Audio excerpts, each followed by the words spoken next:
राधे राधे दोस्तों, माँ ज्ञान की दुनिया में आपका स्वागत है। अच्छे लोगों के साथ ही बुरा क्यों होता है? अक्सर जब हमारे साथ कुछ बुरा होता है और हम उस बात से दुखी होते हैं, परेशान होते हैं, तो हमारे मन में यही ख्याल आता है कि आखिर क्यों ऐसा होता है। इसका जवाब भगवान श्री कृष्ण ने गीता में अर्जुन को कहानी के द्वारा दिया है। इस कहानी से हम लोग यह जानने की कोशिश करेंगे कि आखिर अच्छे लोगों के साथ बुरा क्यों होता है और इसका हल क्या है। मतलब जब हमारे साथ कुछ बुरा हो रहा हो, उस वक्त हमें क्या करना चाहिए। आपको अगर यह कहानी अच्छी लगे तो प्लीज लाइक, शेयर और सब्सक्राइब जरूर करें। एक गांव में एक बहुत ही भला व्यक्ति रहता था। वह व्यक्ति कृष्ण भक्त था। कभी किसी का बुरा नहीं करता था और ना ही कभी किसी का दिल दुखाता था।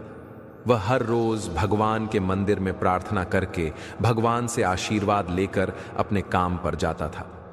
इस व्यक्ति के आसपास के सभी लोग इससे बहुत ही खुश थे और इसकी पूरे शहर में बहुत इज्जत थी। वहीं उसी गांव में एक बहुत ही बुरा आदमी भी रहता था। वह भी उसी मंदिर में उसी समय जाता था जिस समय भला व्यक्ति मंदिर जाता था। पर वह मंदिर में आकर भी लोगों को और जानवरों को दुखी करता रहता था। वह जानवरों पर पत्थर मारता, जुआ खेलता और शराब पीना तो उसका रोज का काम था। जहां पर भले व्यक्ति के जीवन का मंत्र था सुबह जल्दी उठकर मंदिर जाकर और प्रभु का नाम जप कर ही आगे बढ़ना, वहीं इस नीच व्यक्ति का भी एक जीवन मंत्र था और वह था सुबह जल्दी उठकर मंदिर नंगे पांव जाकर दूसरों की चप्पलें उठाकर लाना। नीच व्यक्ति मंदिर में भी चोरी करने से बाज नहीं आता था और लोगों की चप्पलें तक उठाकर भाग जाता था। एक दिन खूब बारिश हो रही थी और मंदिर में कोई भी नहीं आया था। नीच व्यक्ति ने देखा मंदिर में तो कोई भी नहीं है। बस इस बात का फायदा उठाते हुए पंडित जी की नजरों से बचते बचते वह मंदिर में रखे सारे पैसे लेकर भाग गया। थोड़ी देर बाद अपनी दिनचर्या के अनुसार वह भला व्यक्ति भी मंदिर में आ गया और इस चोरी का इल्जाम इस भले व्यक्ति पर लग गया। लोगों ने भले व्यक्ति को खूब जलील किया, खूब फटकारा।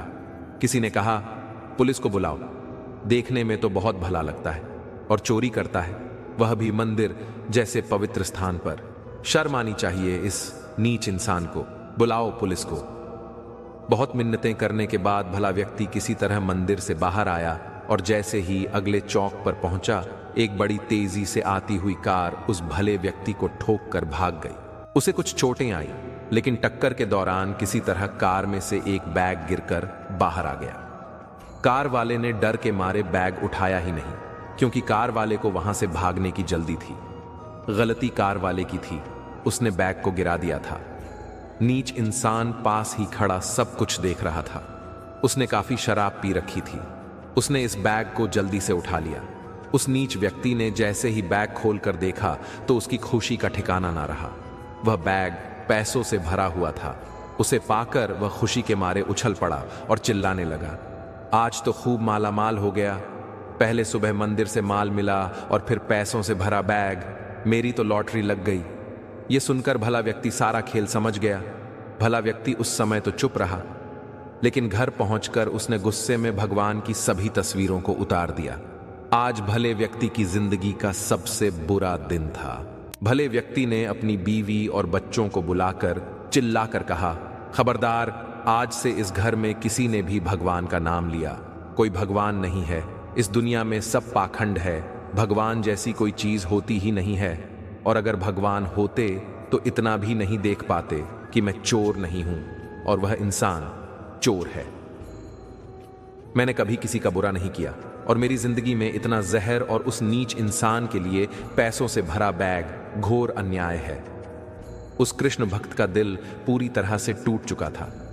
रात का खाना बिना खाए ही अपने सोफे पर लेट गया और काफी देर लेटे रहने पर उसको नींद आ गई।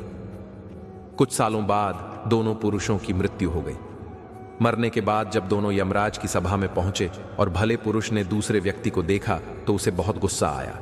उसने क्रोधित होकर यमराज से पूछ ही लिया, मैं तो हमेशा अच्छे कर्म करता था, दान में विश्वास रखता था, उसके बदले मुझे अपमान और दर्द मिला और इस व्यक्ति को नोटों से भरी पोटली। आखिर ऐसा भेदभाव क्यों? इस पर यमराज ने कहा, पुत्र, तुम गलत समझ रहे हो। जिस दिन तुम्हारी गाड़ी से टक्कर हुई थी वो दिन तुम्हारे जीवन का आखिरी दिन था, परंतु तुम्हारे अच्छे कर्मों की वजह से तुम्हारी मौत सिर्फ एक छोटी से चोट में बदल गई। तुम इस दुष्ट व्यक्ति के बारे में जानना चाहते हो। दरअसल इसके भाग्य में राजयोग था, मगर इसके कुकर्मों और अधर्म की वजह से वो सिर्फ एक छोटी सी धन की पोटली में बदल गया।